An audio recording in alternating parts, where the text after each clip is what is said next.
What is up? What is up? What is up? Everyone. You are tuned in to the Spin Award nominated Wheel Talk Monday. And y'all, I have my good friend and my brother, Elder, the legend, Elder Michael Boone in the building with me. How you doing, Doc? I'm doing good, man. How are you? I'm all right. I'm all right. So y'all know how we start off We'll Talk Monday. We're gonna start it off with a little bit of the theme song, and then we're gonna go right into these questions. All right, let's go. What is up? What is up? What is up? What is up? What is up? What is up? What is up? What is up? What is up? What is up? What is up? What is up? What is up? What is up? What is up? Real talk, real talk. What is up? What is up? What is up? Real talk, real talk. Monday.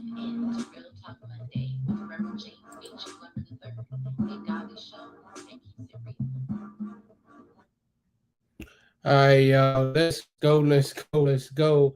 So to start it off, I'm gonna let Willie. This man needs no introduction, but for those of you who've been living under a rock these last couple of years, I'm gonna let him introduce himself and tell a little bit about himself. Go on ahead, man. Hello, everybody. My name is Elder Michael Boone. I'm from Greenville, North Carolina. Uh, Professional gospel singer, lead singer of the legendary Five Singing Stars from Brooklyn, New York, formerly Tommy Ellison and the Five Singing Stars. And I am also the lead singer of Michael Boone and Company. And I'm 22 years old, and I just love what I do. That's what's up, man. That's what's up. So, okay, we're gonna ask you a couple of quick questions, and then a little bit into it, we're gonna take a quick commercial break. And I got a surprise for you during the commercial break that I Okay. think is gonna take you back for a quick second. Uh-oh. Y'all, for me, I found out about Elder Michael Boone. I was scrolling through YouTube a couple of years ago, and I found this little boy, this young man, singing about a robin that could say thank you. And when I tell Oh you, no, don't do that. Don't do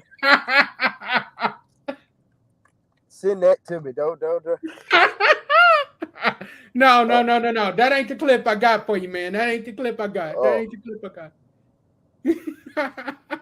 Y'all, when I tell you from that point on, I've been hooked. I'm like, who is this man? Who is he? Who is he? And then as time went on, I've watched him every stage that he gets on, he kills it to the point to where groups don't even want to come on after he done been on the stage because there's nothing else left. So I have been a fan of Elder Michael Boone for the longest, not only for his music, but for his ministry as well. So for me, I've been a fan for him of him for the longest. So that's a little bit about how I found out about Elder Michael Boone. So, man, tell me a little bit about how you guys started singing quartet. How did you get started? really, um, it all goes back. Really, it started from when I was born. Ever since I can remember, really. Um, my mother and my late grandmother, God rest her soul, um, pretty much reared me in quartet. You know, there was no escaping it. You know, they played it around the house, and ever since I've known about it, I've just had a love for quartet.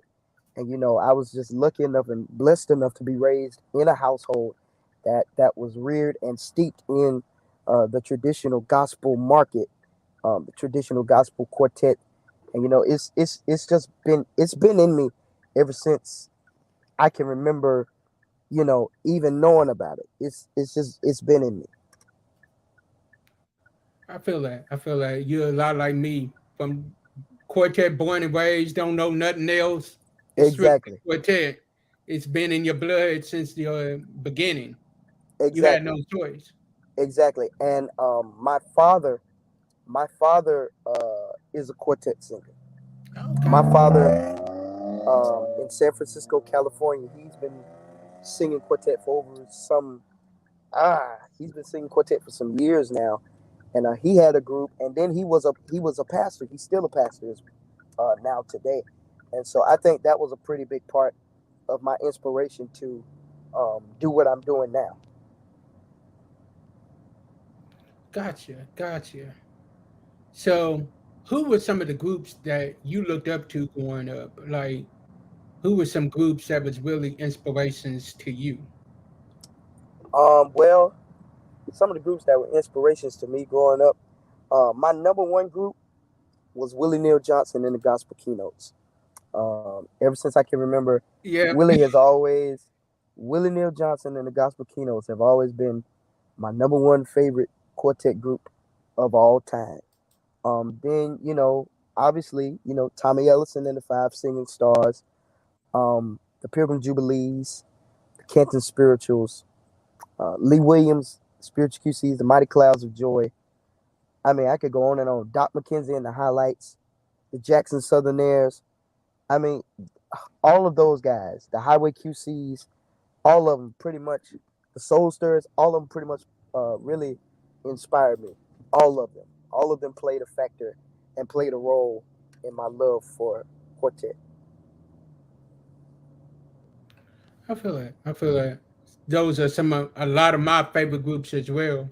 Growing up, definitely Willie Neal Johnson and them keynotes. It doesn't Yes, matter if it was the new keynotes, the original keynotes, exactly. If it was Willie just Neal Willie Neal Johnson, Johnson and the keynote.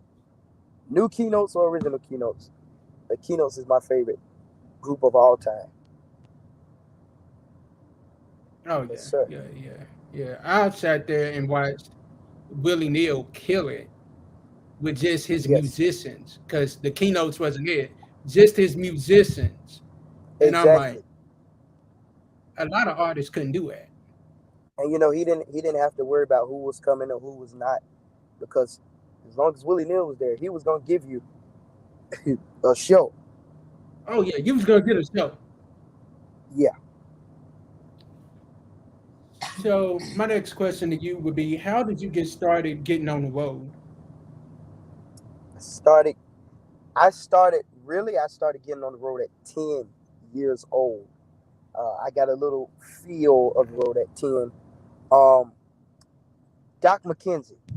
Doc McKenzie was the first man to introduce me to the gospel industry. And I give a lot of credit. Anytime anybody asks me how did you get your start, I gotta give it to Doc McKenzie because he was the first to take me on the road a little bit with him and show me, pretty much a preview of what I was getting ready to see once I got old enough to travel Right. on the road. So that's how I got my start on the road, Mr. Doc McKenzie. Okay, okay. So who are some of the groups that you've been on the road with? Because we know about the Sinking Stars, and we're gonna get into that here in a little bit. I know Yeah. about Michael Boone with your group. I know about that, and we're gonna get into that in a little bit too. But who else started you out? Who else was you on the road with? Um, I first really started traveling on the road with a group out of Oak City, North Carolina called George Dickens and the Gospel Disciples. Right. That's when I started traveling, little bit further outside of North Carolina and South Carolina, and I really got to experience that because this was right after um, Mr. George Dickens Sr. his son transitioned, and it wasn't. And now I'm not saying it like it was there to take his place, but I just came in there to help them out for a little while, and we ran a pretty good stint for quite a few good years, and so I got to experience the road because we were traveling almost every weekend then. So that's how I got started fully traveling on the road was with George Dickens and the Gospel Disciples. Gotcha, gotcha. So now let's get into the Sinking Stars. How did you get started being out here with the Sinking Stars? did that get started?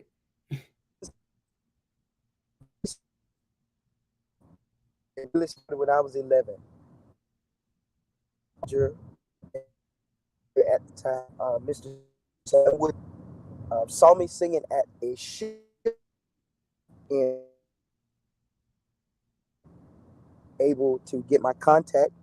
And, he said I was too young at the time. I was 11, so I understood that. I was too young to go out on the road. But, down further down the line, he never.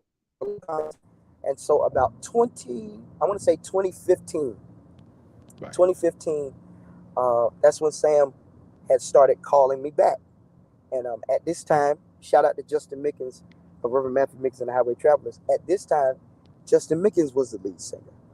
And so Sam had called and said, Justin was going to be going with his father for a time. And he told me to, just keep getting prepared. And he started sending me material, which I really didn't need because I already knew the material from ever since I was, Right. little. And, whenever Mr. Tommy Ellison came to town, we used to go and see him. So he started sending me material. And August of 2016, I want to say I was getting ready to become a sophomore. I was leaving out freshman, coming a sophomore in high school. And that's when I got the chance to lead with the Singing Stars in August of 2016. And that's when they hired me right there on the spot. Wow. And the rest is history. So what is it like being on stage with a group that you looked up to? What is that like? Being on stage with a group I looked up to. Wow. Man, I still have butterflies every night before we go on stage because I still feel like I'm that little boy in the audience again. Right. But this time I'm on the stage with them, to be on the stage in that same space. I mean, filling some humongous shoes. It really gives me a good feeling every time I get to stand beside all of those guys, because it's like I was watching y'all from the audience. So I really get starstruck all over again sometimes. Right. I get nervous, I get butterflies, but overall it feels great. Overall it feels great, and it's a blessing. It's a blessing. Gotcha. So let's go into your group. First off, you are on Band Geek, correct? Band Geek record label. Yes, I am currently signed to Band Geek Music Group. Okay, so tell me, how did that get started? How did you get on Band Geek? Well, Mr. Antonio Henley reached out to me around November of 2020, and he said he liked what I did. He'd been watching what I did, and he, wanted to kind of help me out, wanted to kind of do something on me solo. And we had been talking about me doing a solo project way before, because I was supposed to do it with the late Mr. George Dickens Jr., but he passed away and it did not happen. So Mr. Antonio Henley calls and says he wants to do something solo. And so December of 2020, that's when I signed with Band Geek Music Group. So what is it like being on Band Geek? Pretty good. It's pretty good. Mr. Antonio is a great guy.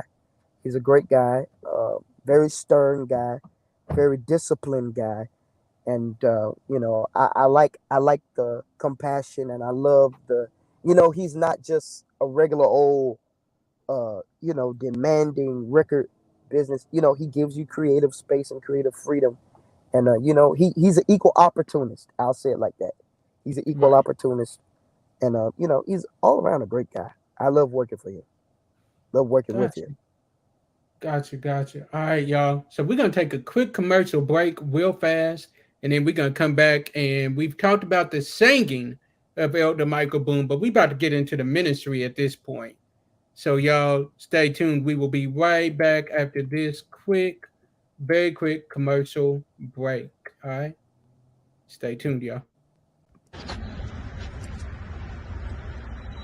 Hello everyone, it's Alina L. Walker, and I'm here to tell you right now to stop what you are doing and go to the Spin Award website and vote for Real Talk Monday as the podcast of the year. And while you're at it, go ahead and vote for my dear friend and brother, James Glover III, as podcaster of the year.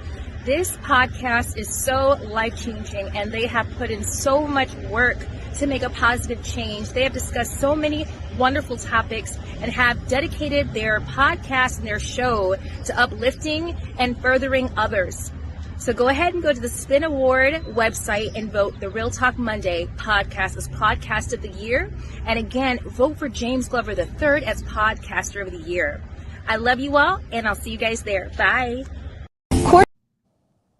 All right. Quartet is the best.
I can definitely tell you are a Willie Neal fan. You have the Willie Neal mannerisms on lock. I can tell Love- it. I can I tell love it. Willie Neal. Oh yeah, yeah. It's evident. It's evident. Yeah. So the next question that I have for you is, let's get into the ministry now. Okay. So when did you get started into the ministry? I got started at the age of 14 years old. All my life I've wanted to be a preacher. Even besides the quartet singing, I had a love and a passion for the Word of God. I've had a love and a passion for preaching. And so I preached my initial sermon at the age of 14 years old. Yeah. Look, this is my cousin right here, and she already knows. As far as our family, Willie Neal Johnson was the way to go. So Oh, yeah. that was it. That's what we was brought up on in our family. So Yes, sir. so I feel like see now me on the other hand, when I started preaching, I was 17, and anybody will tell you that was the last thing I thought I was gonna be doing. So I Right. tried to run from it, literally, until Right. God finally got me in the corner to where I had to accept it. But so when did you get started as far as being an elder? How did that get started for you? Well, when I preached my initial sermon, I was going around as a minister. I wasn't licensed or ordained. I got ordained as an elder Right. 2019 when I got ordained as an elder. Okay. Man, and y'all look, it is just a blessing to see still young people still out here giving God praise and giving God everything they got. That's a blessing, right? Yes, yes, sir. So if you had to pick one, which one do you love the most? The singing or the preaching? Which one are you? Preaching. I love preaching the most. I It's love just something about it. Yeah, I love preaching. I mean, singing. Now, don't get me wrong. I'm not knocking my singing, but there's something about preaching that, I love. I'll take preaching over singing any day. Yeah. Same here, man. Same here. Yes, sir. So next question for you. Quartet in My DNA. How did Yes. that come about? Because y'all, I love that album. Look, I'll be at work and literally I'm playing that album at least once throughout the day. I got that album in my earbud. Yeah, it's that album. That album has already become a classic. Oh yeah. Quartet Quartet DNA, that album came about during 2020 when the pandemic had just started. The idea came about because me and Roy Latson, had done a show together in Virginia. And so that next day, and then that night after the show, we were like, man, we need to do something together. And then that next day, the Lord gave me an idea for a quartet supergroup. Right. So I called Roy on the phone. I said, Roy, let's get together and let's do a supergroup because, I feel that this is what we need now. And so it came together. We had a few people to come and go. And then it finally came together the end of 2020, around December. And so we just decided to call it Quartet is in Our DNA. And we shot it in January of 2021. And then the rest is history. Man, that album is a classic. Yeah. Already. It's already a classic. Yeah, like Yes, sir. that album right there. I don't think there's a bad song on that album. No. Not at all. Like, it's hard for me to even pick my favorite because there's no bad one on that whole album. And let me tell you, that night filming it, we had a lot of fun. We had so much fun doing that DNA project that night. I mean, it's a lot of stuff that didn't make it on DVD. It is a lot of stuff that didn't make it on the actual video that I think that if the record company were to release a remastered version, it would need to go up there because we had a lot of fun. It was a lot of unity. It was no big eyes, no little U's. I mean, that was one of the best recordings that I've done so far. Right. Yeah.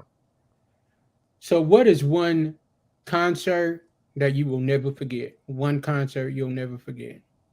Okay.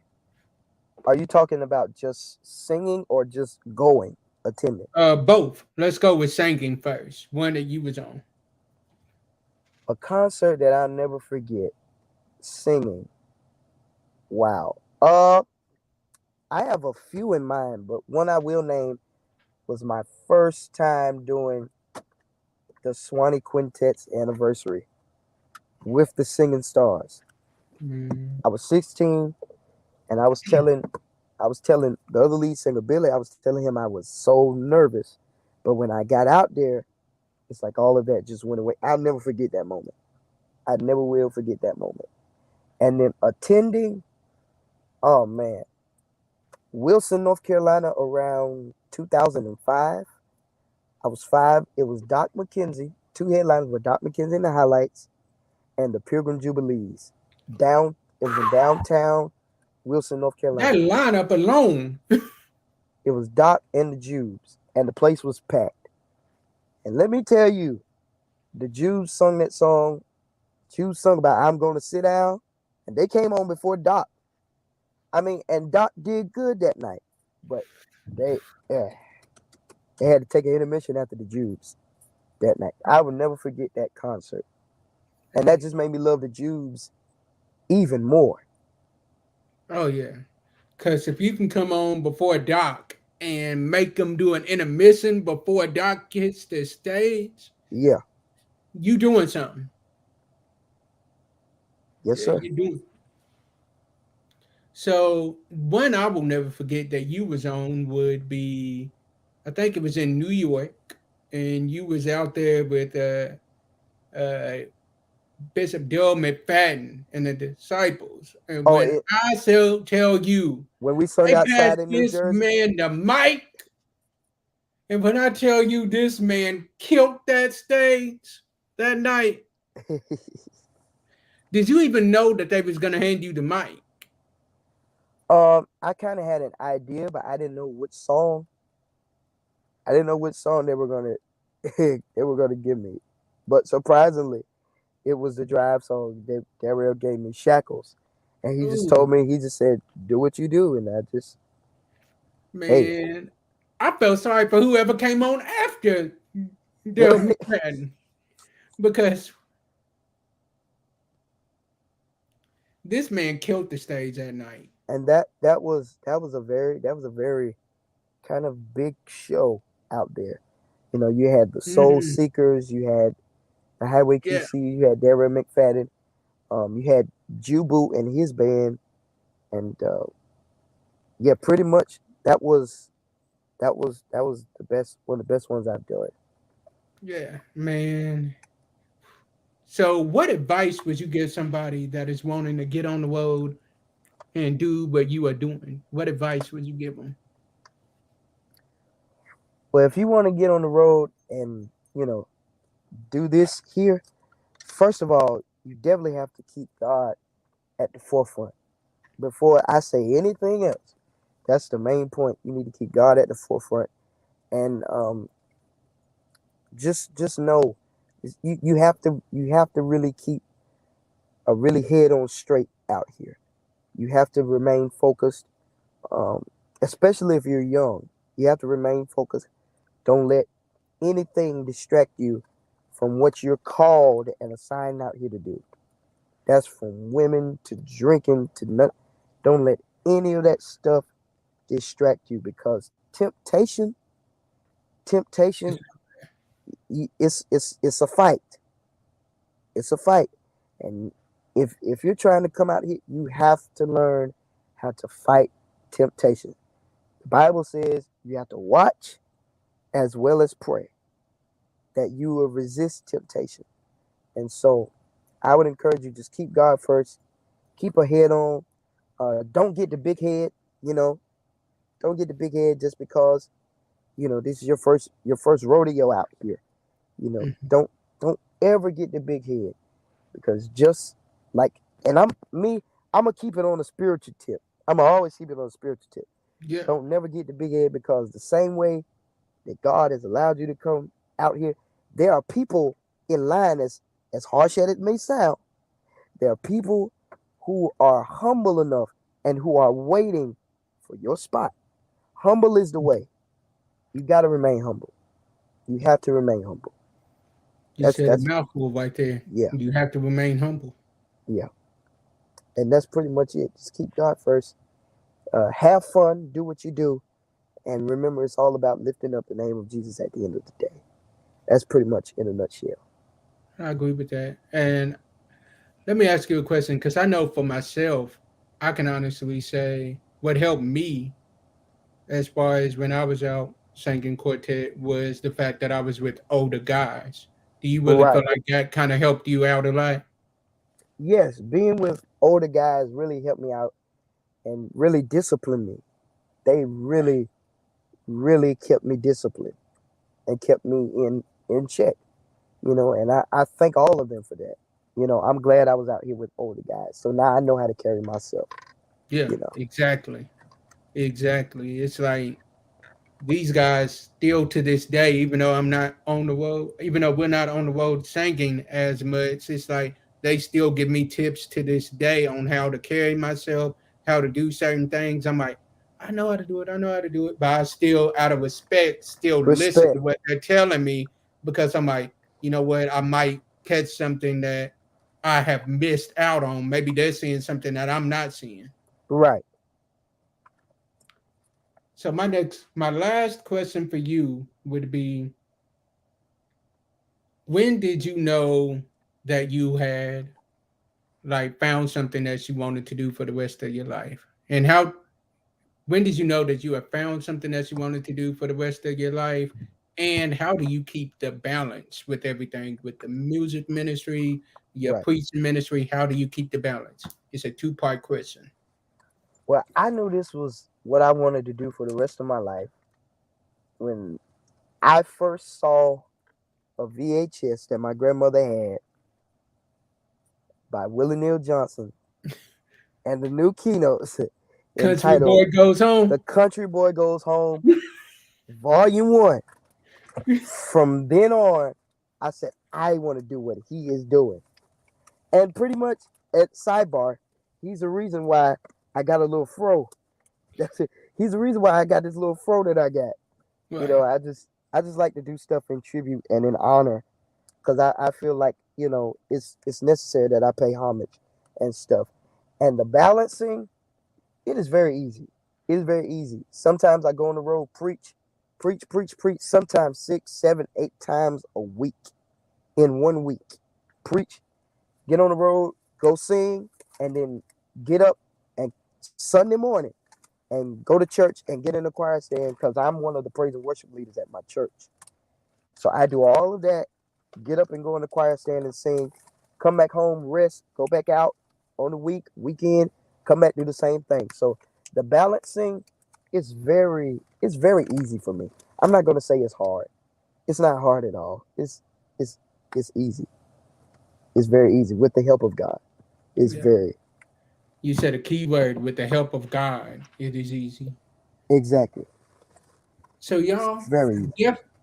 definitely this will not be the last time y'all hear from Elder Michael Boone on here. I promise y'all we will be having him back.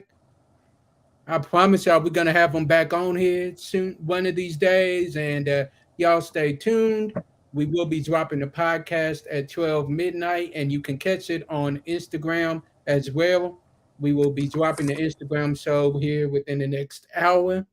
So y'all stay tuned, stay blessed, be blessed, and be a blessing to someone else. And as I always say, as we close out, sometimes our disappointments are nothing more than God's appointments, meaning some things that we look at as bad, God is only turning it around for our good.